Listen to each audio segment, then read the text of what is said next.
చిత్తూరు జిల్లా రొంపిచెర్ల మండలం గానిగచింతలో శ్రీ గొల్లపాలెమ్మ రాష్ట్ర స్థాయి వాలీబాల్ టోర్నమెంట్ నిర్వహించారు.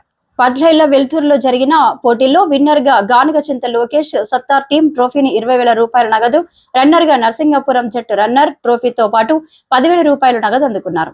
ఈ టోర్నమెంట్ ను ఉగ్రదాడిలో మరణించిన కుటుంబాలకు వీర జవాన్లకు నివాళులర్పించి అంకితం చేసినట్లు టోర్నమెంట్ చైర్మన్ హరిప్రసాద్ అన్నారు. ఫిజికల్ డైరెక్టర్ అంజుబాబు ఈ ప్రాంత పిల్లలకు విద్యతో పాటు ఆటపాటలో ప్రావీణ్యం పొందాలని సంకల్పంతో వాలీబాల్ ఆటలో సమ్మర్ కోచింగ్ నిర్వహించినందుకు గ్రామస్తులు అంజుబాబును అభినందించారు.